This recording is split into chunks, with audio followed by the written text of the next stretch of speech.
Hello, everyone, and welcome to the Happiness Journey with Dr. Dan podcast, where every journey is worth living. My name is Dr. Dan, and I'm your host for today's episode. I'm a bilingual neurolinguistic programming and cognitive behavior psychotherapist specializing in anger management issues, both court-appointed and private, marriage counseling using the EFT method, dissociative disorders, narcissistic personality disorders, depression, anxiety, dream analysis, and also provide life, business, and retirement coaching support. I provide individual one-on-one session in both French or English and also do group settings. If you need any assistance, reach out to DMV therapy and coaching services at 301-325-1550. And our website can be found at lifecoachddanamzallag.com. Today, I'm very excited to have for our second episode of season 17 a very special guest and certified sex and porn addiction coach, as well as the CEO of Elevated Recovery, J.K Emezi. And just like every of my past episode, I will leave it up to the guests to properly introduce themselves, as no one can do a better job. JK, the floor is yours, my friend. Thank you so much for having me, Dr. Dan. I appreciate it. Excited that we were able to set this up despite the hurricane at this time of the year on your end. I'm J.K. Emezi. I am a sex and porn addiction recovery coach, and I've been helping men end their out of control behavior, their compulsive sexual behaviors, for 11 years. I like to say that I did it for about 5 years horribly and 6 years with excellence. In all transparency, I myself am a former porn addict. I'll be sharing a little bit of that story. But the bottom line with what I do is that I truly believe that every individual who works with us is the best expert at themselves. And my job as a coach is to help them step past many of the obstacles and limiting beliefs that hold them back, empower them to realize that they can actually end their behavior. The brain is plastic, and they're fully capable of rewiring it, and they don't need to be held back to their past.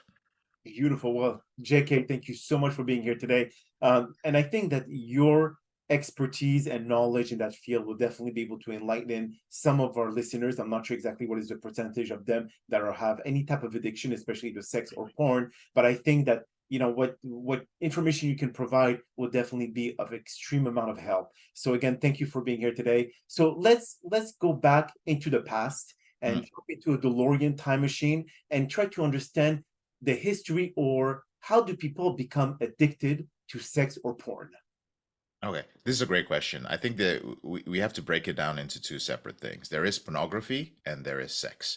The main difference between pornography and sex is that that matters is that sex may contain an element of intimacy sometimes. However, pornography does not contain any intimacy.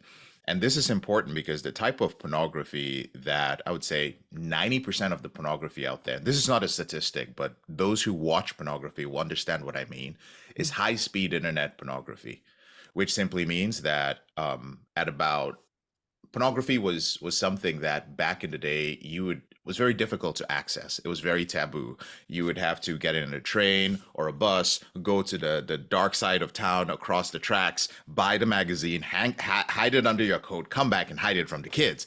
And then you'd have to return it. It was a lot of work. In 2006, that was the advent of YouTube. And this was the moment that the pornography industry pivoted. This was where tube sites came about and pornography became free. It became very easy to access it. And that's when high speed internet pornography became a problem. This is where it goes to your question, Dr. Dan. A lot of people had a problem with pornography because they were using it to medicate unresolved issues or past trauma.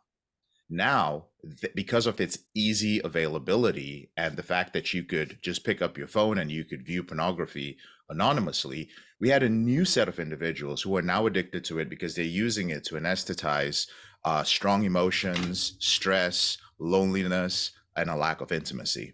So those are the main things that get people addicted to pornography.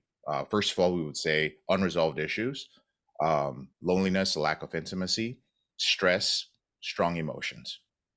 Beautiful. So would you say that those who are addicted to porn are automatically addicted to intimacy or vice versa, or they're not interconnected? Did you say addicted to intimacy? Well, addicted to sex. Okay, let's go. Okay, yeah. I was confused. I was like, no, no, no, no, no. Yeah, I'm sorry. Let me No, no. addicted to Being sex. addicted to pornography does not mean you are addicted to sex. Among my younger clients, many of them are all the way into their late 20s and have never had sex. They've never even had the opportunity because pornography has completely taken over that mechanism. Additionally, one of the things that pornography does is that it robs you of your ability to be intimate. It robs you of your self esteem. You're constantly comparing yourself to others. And then biochemically, it does affect you. It does affect your nervous system, where you're not able to release adequate amounts of dopamine. The biggest impact it has on you, at least on our younger clients, is that it impacts your prefrontal cortex. So the more studies show that the more pornography you view, the less neural connections you have in your prefrontal cortex. And your prefrontal cortex is in charge of executive function, prioritizing, and so on and so forth. So you're barely a functioning human being. You're struggling in high school, then you struggle in college, and I'll talk about my story in a moment, how I discovered like why I was so messed up. You're not able to date. You have access to pornography anyway, so why should you do that? You develop a sense of entitlement. Okay. I watch so much pornography. I see all these people, and in this world that I'm constantly exposed to, the guy just shows up and people are having sex. There's no explanation of how you court somebody, how seduction works, intersexual dynamics. None of that is broken down. So you go into the world confused on a date as to why sex doesn't happen. And even if you were about to have a sexual experience, you run the risk of several things happening. One of those is, I might be getting ahead of myself, what we call PIED, which is porn-induced erectile dysfunction, which simply means that you've conditioned your arousal system to only respond to digital stimuli. So Okay. a real life woman is not airbrushed. You know, she's not perfect. She's not wearing makeup all the time. There are smells, there are sounds. She doesn't sound, she didn't practice the sound she's going to make. It is not scripted, but that's how the majority of your sexual experiences as a compulsive porn user have played out. So it becomes very difficult to have sex. When you put all of these things together, Dr. Dan, you find somebody who is not really having much sex or much satisfying sex. So they are two different things. So do you think that just like anabolic steroids, you would say that the sexual desire in someone who watched too much porn will atrophy, just like someone taking anabolic steroids will have their testicles to atrophy because the production of testosterone is no longer present in their body because you're actually supplementing this with something chemical. I've never heard that comparison before, but I love it, and that is true. That is such an apt a comparison. Yes, when you are spending a lot of time with pornography, you are conditioning your body to respond neurochemically in a completely different way than you're supposed to. And this in itself, when it comes to creating, because I think, like you said, you basically answered a question that I was going to bring up later. But all this in terms of expectation or people creating some sort of delusional environment in their mind, and when they go out, because they think that when porn they see two people get together, 2 seconds later he's inside her. Do you think that this is what people expect when they go on actual date, and if they don't get to that, they get disappointed, and that stops them from going into future dates? Absolutely. Not only does it disappoint them, but for a lot of people, it brings up a lot of shame and guilt. See, they already are growing up conditioned to believe that viewing pornography is something bad or taboo. They're Mhm. hiding while they're doing it. They're doing it in isolation. Maybe they got caught when they were younger or got caught by their wife or whomever it may be. So there's a lot of shame attached to that, doing it over and over again. Now, when it's a compulsive behavior, you've been trying to stop this behavior despite its negative impact on your life, but you can't. So each time you tell yourself, I'm going to stop this behavior, and you are unable to, you then judge yourself. It goes from guilt, I did a bad thing, to shame, I'm a bad person. When such a person ends up going on a date and the date doesn't go well because they were expecting sex, it dredges up those emotions of shame and guilt. They now attach the experience of dating and seeking intimacy with shame and guilt. But all of this is happening subconsciously.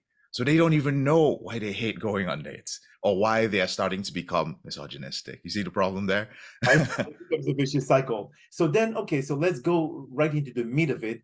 Those who actually are following this pattern and this cycle that is becoming vicious, if they know they're doing something shameful or something that is based on a traumatic event in their past, how can they break away from that, JK? How can they say, you know what, I'm doing something shameful. Why continue doing the same thing over and over again and expecting different results? This is a great question. There are a lot of people who feel, especially those who follow Western therapeutic modalities, which are very helpful to this. There are many people who feel that they need to go straight to the root cause, right? And for some issues, that is very helpful, especially if you're working with a skilled and competent practitioner to help you get there. But unfortunately, when it comes to something like pornography addiction, it is a behavioral or a process addiction. Unlike alcohol or other drugs, the drug for this is it's endogenous. It's within you. So you don't need to go out there and take it. The opiate is here. Dopamine is here. Norepinephrine is here. Adrenaline is here. Testosterone is created in your adrenals. So it's within you.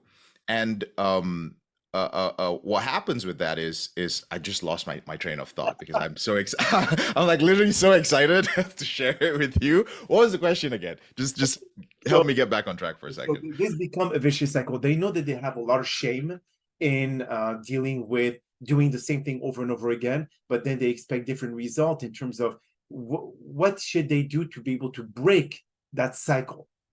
Thank you so much. Yeah.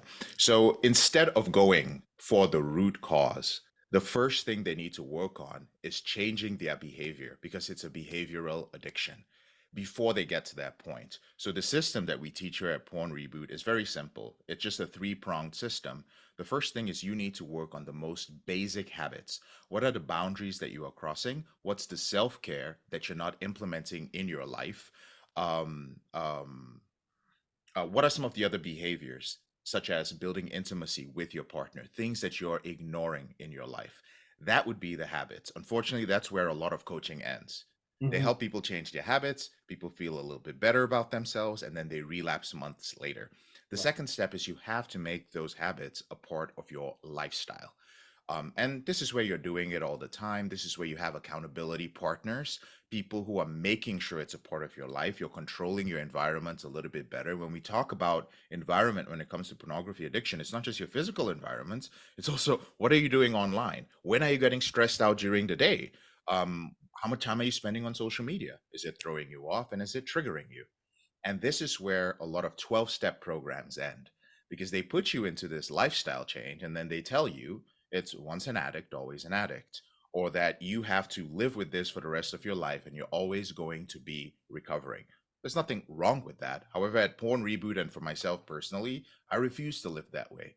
There is a final change, and that final change is your self image. You have to stop viewing yourself as a person who needs pornography as a coping mechanism. And this only happens when you've been living this way for a certain amount of time. When men have made this a part of their lifestyle, they are in a place psychologically where they can actually handle the root cause. If you sat down with a hypnotist or a psychotherapist and they brought up the original reason, okay, so the main reason that your arousal template was altered was because at a certain age you were um, molested, perhaps, or you got exposed to pornography very early. That's fine, but this is where you start changing your self image. Now you can handle it. The problem is, Dr. Dan, a lot of people go straight to the root cause and they're like, fine, I found the root cause. I know why I'm addicted to this. Mhm. And like, well, are you still relapsing? Yes. Why? Because you have no boundaries, you have no accountability, you have no alternative coping strategies. When you're angry, when you're stressed out, when you're burnt out, when you're overwhelmed, when you can't connect with your partner, what Mhm. are you doing? What are the tools you have? You don't have any of those things. right? And then finally, when it comes to the self-image part and the trauma part of that, it's really just finally realizing that it's not the trauma itself for a porn addict that's the problem if they have trauma. It is their refusal to accept the fact that the trauma happened. So we also find people who have found the root cause and they come and they're just, oh, the trauma, the trauma. I was like, bro, why are you still talking about the trauma? You spent a decade in psychotherapy, Yes. right? Have you, like, it happened? Have you accepted that? Well, I've accepted it, but like the impact it had on me, I was like, no, you haven't truly accepted it. The more you try to deny that it happened, the more it's going to hang around. You Mhm. have to fully accept that it happened.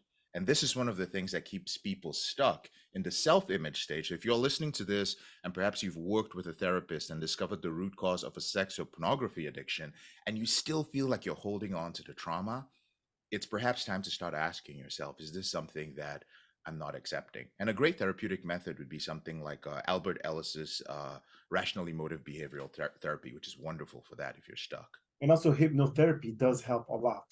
That I've seen this to be, and DBT, which is dialectical behavior psychotherapy, Yes. that helps also with certain kind of addiction. So when it comes to your own personal story, Mm. Jake, when did you realize that you were pushing the both side of the candle at this point? When did you say that, oh boy, this is really an addiction and this is not just a weekend warrior, kind of just like looking at for a couple minutes and then going on your way? So when did you, Yeah. I need help? Like most people who struggle with an addictive behavior, we have several points where we tell ourselves that we need help. And I'm sure you've had clients like that. They show up, they tell you it's their rock bottom moment, and then suddenly when they get a little bit of relief, they disappear. Yes, exactly. Very common. There is one particular moment that stands out to me. I was exposed to pornography at the age of 8. And this was from a nanny who was taking care of us in our home. My parents were both medical professionals and were out working. And she had a comic book. Still love comic books. And I had to read this comic book. So I found it under her bed, and it was a pornographic magazine. And I knew it was something that I wasn't supposed to see, Okay. but there was this adrenaline rush because I knew my parents would whoop me if they found if they found out. So what happened was, even though I couldn't get aroused at the age of 8, it could change my state. And I liked that feeling of excitement, of being naughty, of I'm not supposed to see this, but I'm smarter than everyone. And every time I experienced a strong emotion, I would seek nudity. I would look for nudity to change my state as a child. Didn't realize this till I hit puberty. And then I learned about orgasm and masturbation. And I was like, it's even better. There's something amazing, this spiritual experience. And so now it became my coping strategy for everything, like having your heart broken, having acne, not feeling attractive when you're a teenager, the girl doesn't like you, I don't like myself. So I use porn for everything, all the way up through the age of about 22 years old. And I was in college, and this is where it escalated. I couldn't get a date. I was very awkward, always isolated, really hated myself, and I just couldn't stop using pornography. At this point, I was combining pornography with alcohol. I would drink, I would go out to bars and clubs. I would try to talk to women because I couldn't be anything else when I was sober. And then when it didn't work out, I would stumble back home. I would get on the chat sites back then with girls. And I would swipe my card till the chat site would say, "Hey, you've spent too much tonight." They had like an anti-gambling thing.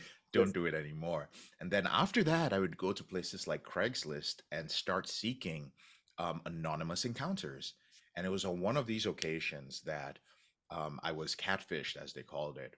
I went out to see a young lady who was apparently babysitting somewhere, and she wasn't babysitting. Actually, it's a group of people. I don't know what they wanted to do to me, but I was in my vehicle, and the only thing that saved me was that I didn't put the vehicle in park. It was still in drive. So when they broke my window, and this was at like 2 a.m., I just put my foot on the accelerator as a reflex. I shot across that person's backyard through the pool, the toys, everything, went to the other side of the road, screeched out, and I started driving home. And I remember driving home, my hands just gripping the steering wheel. And I kept saying, JK, you were not raised like this. You were not raised like this. You were not raised like this. You were not raised like this, with the glass all over me. I went right back home. That's when I realized, you know what? This is it. You could have died tonight. You could have gone to jail tonight. Bro, you are drunk. You Oh, have all this crap on your computer history. You are broke too. I was like, this could be it. You have to make a decision. And in that sobering moment, like all the alcohol was overwhelmed by adrenaline, I decided that I was going to do whatever it took to end my behavior. That's what you could describe as my rock bottom moment, Dr. Dan. wow. I really appreciate you sharing this. That a lot of people would refrain from giving this information. So kudos to you for being who you are today, JK, and how you want to help others to be able to achieve the level that you achieve in terms of control, self-control, that is. Um, Now, what would be the best recommendation based on your own personal experience, especially those? I mean, you would agree with me that watching porn is a very solo experience, just like Mhm, going weightlifting. You go on your own, you live, you go to the gym, you get it done, and then you go home. mhm, So you don't have any judgment from the world that they look at you being addicted to porn. So mhm. there's no judgment, there's no fear that online everyone watch porn. I mean, at least a big majority. So no one really will find this taboo anymore as they did 20 years ago, as you mentioned before. Yes. So what would you tell people, or especially our listeners, um, on how to get started to distance yourself from this poison? I want to get serious here for a moment, Please. Dr. Dan, because um, I've worked with everything from young men who are 18 years old all the way to individuals who are living in retirement homes. I've worked with everything in between. I've worked with business owners, executives, celebrities in 11 years of doing this. And I truly believe that pornography addiction is one of the most insidious compulsive behaviors out there for reasons you have mentioned. Because when you look all around you, we live in an increasingly sexualized world. It's almost okay to view these things, but I want you to think about one thing. If you've been trying to if you've been watching pornography and it's been having a negative impact on your life, you've been trying to stop, but you can't. Think of this one thing. Right now in 2023, any man who watches pornography has seen more naked people having sex than every single one of his ancestors that ever existed in our history. Think about that. Only this generation with high speed internet pornography. The human brain was not designed to accept this amount of stimuli. And because we are mass creatures, we live in tribes, we are impacted by each other in society and culture, it is quickly becoming normalized, but it is not right. Take a moment to look at your own life and ask yourself, how is this making me feel spiritually? Are my values being eroded? Mhm, How do I feel internally? Do I feel in control? Is it bringing up shame? How many times have I tried to stop? And then look at your relationship. How is it impacting my relationship? Am I unable to have an erection? Am I unable to connect with my spouse? Am I constantly irritable? Am I wishing she was someone else so that she was more beautiful? Am I putting the physical over everything? Am I constantly objectifying everybody I see when I walk in the mall? Always wondering what somebody looks like naked. mhm. I'm saying very specific things. And brother, if you're out there, you're listening, and you're like, this dude is just describing me to a T, Yes. you may have a problem. And my suggestion is you go online and start doing a little bit of research on pornography addiction. Now, while I'm excellent and probably one of the best on the planet at helping men end their out of control behavior, I will give credit where credit is due. If you want to educate yourself on this, not end the behavior yet, it takes Mhm. an average of 5 years for men to come and work with me. I'm in this for the long run. I'm not going anywhere. Okay. There's a wonderful website I'd like to plug called yourbrainonporn.com by the late great Gary Halbert, who has a wonderful body of work, and they keep it updated with the latest scientific journals on pornography and sex addiction. So go there and check it out, and then when you're ready, come find me. My name is J.K. Last name is Emezi. You can find me at pornreboot.com or elevatedrecovery.org. Just Google me. You'll find me. I'm everywhere. Beautiful. Do you have any like master classes that you give, JK, or kind of like group setting instead of like individual? Yeah, absolutely. All the time. So every month, I give a free workshop. If you're on Facebook, find my profile, add me as a friend, and or you can just go to our professional page at Porn Reboot, and then join our free Facebook group. It's called Porn Reboots for Business Owners and Professionals. It is private and discreet. Nobody will know you've joined, and nobody will see you posting. And I have a live training every week. We have live trainings by our other coaches and psychiatrists that work for the company, Dr. Jessica Eastman, our neural reprogramming coach, Milan, and our trauma-informed coach, Dr. Howard Rankin. So you can find me on Facebook, YouTube. Use my free material. I think I've got about 1,700 videos and podcasts altogether on this topic alone. Beautiful. Well, JK, that is all the time that we have for today's podcast. I really appreciate you taking the time out of your very busy schedule to join us. And thank you again, my friend, for participating and inspiring our many listeners with your incredible knowledge in the field of porn and sex. Now, we hope that you've all enjoyed today's episode. I'm also very excited about the many upcoming guests that we have scheduled for season 17 of the Happiness Journey podcast, filled with inspirational stories just like the one that you listened today. Now, here are some concluding words of wisdom. The most effective way to conquer any addiction is to remember the power within you. Understand that you have the strength to break free from its grip. Start by acknowledging the addiction, fading it heads on, and seeking support from loved ones or professionals. Now, believe in your ability to change one day at a time and replace the addiction with possible habit and a clear, inspiring vision for your future. Remember, you're not defined by your addiction. You are defined by your courage to overcome it. Stay resilient. Keep moving forward and embrace the freedom that awaits you on the other side. My name is Dr. Dranamzallag, and you may all keep pursuing your amazing journey in life.